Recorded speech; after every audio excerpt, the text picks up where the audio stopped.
过度付出会成感情累赘。李沁再抛金句，没必要为别人彻底改变自己。有些人一旦陷入一段感情，就特别容易迷失自己，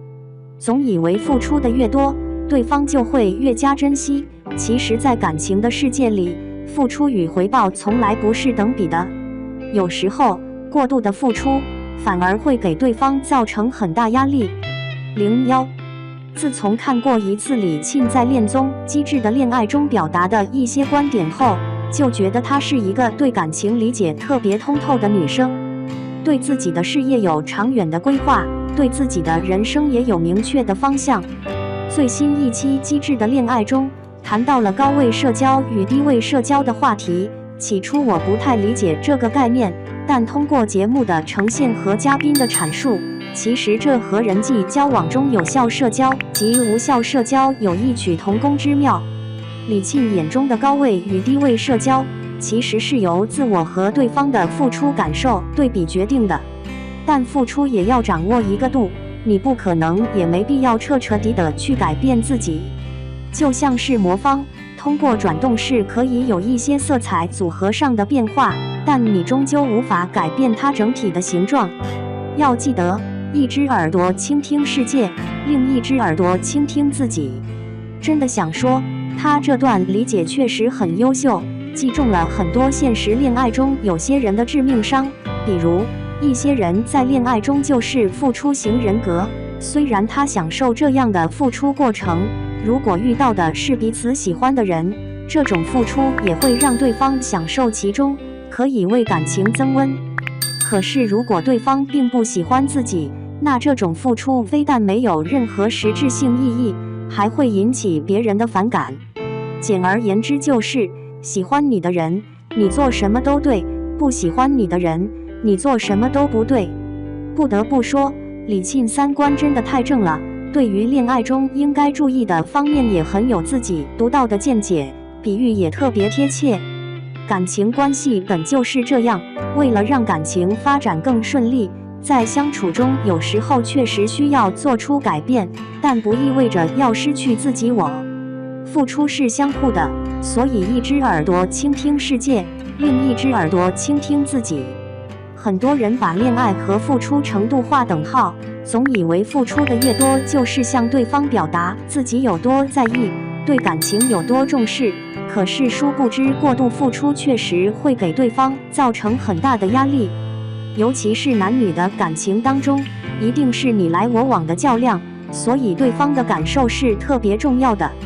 务必要讲究舒适度，付出也要掌握尺度，否则你在那全心全意的付出，到头来别人非但不领情，还觉得你廉价，何必呢？02。其实李沁这段委婉的表述，不就是换个方式告诉大家，即便是很深的爱，也不要一味的去当舔狗吗？毕竟在现实中，为了感情而去当舔狗的人太多了。听很多过来人的感情经历，无一不是说，再喜欢一个人，也不要只知道付出，否则只会惯出别人眼里的理所当然。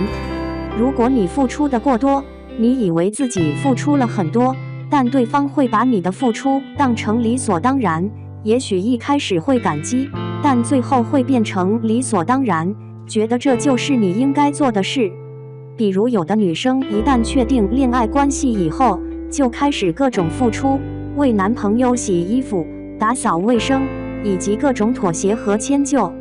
如果你某一天做得不够好，或者说不似平常热烈，对方有的是理由和你找茬，让你觉得自己是犯了大错一样。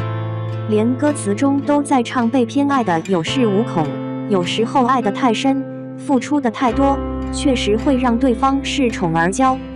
当然，感情这种事总是很难控制的，有些人一旦爱上一个人以后，就会忍不住想要为对方付出，只要是自己能够给予的，都会尽量给予，恨不得上9天揽月，下午扬桌边来表达爱的真切。但是过犹不及这个词我们都懂，在感情中也适用。很多人因为太爱对方了，所以总想要天天粘着对方，以及各种付出，本以为对方会更爱自己，两个人的感情会更加甜蜜。结果恰恰相反，换来的却是对方的冷淡和离开。经常可以在网上看到一些情感帖子，有一些被分手的苦主总是会肝肠寸断地控诉自己被甩的经历。明明我对 TA 那么好，可是为什么 TA 还会劈腿？为什么 TA 那么狠心要离开？其实没有那么多为什么，就是得到的太容易了，就不会让人有太多珍惜的想法。不能对一个人毫无底线的好，这个道理其实我们从小到大都明白。生活中，身边人给予我们的再多，往往你都没有太大感觉。可是恰恰相反，别人给你的一点点小恩小惠，你却会牢牢铭记在心中。难道不就是因为我们把身边人对自己的好当成了理所应当吗？03，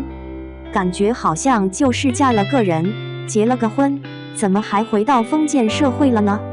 姐妹们的小圈子不走了，外出吃饭不去了，工作上的事也不尽心尽力了，心中只有老公、孩子和家务，自己的友情、亲情、工作、生活圈全部关闭，仿佛不这样就对不起老公，就是对老公不专一。那种恩爱秀的恰到好处的气质，真是被他拿捏得死死的，非但不让人觉得反感，每次看到他的动态都觉得吃了糖一样。虽然那种从校园到婚纱的恋爱也确实羡煞旁人，但这个过程他确实也在渐渐失去自己。人是社会性的动物，日渐人为地消灭自己的社会角色，把所有的喜怒哀乐全部系于男人一身，两个人应该都挺累的吧。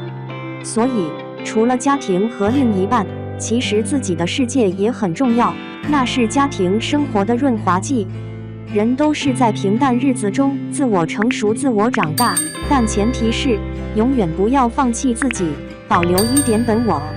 林徽因有一句话：最好的爱是给你力量去做自己。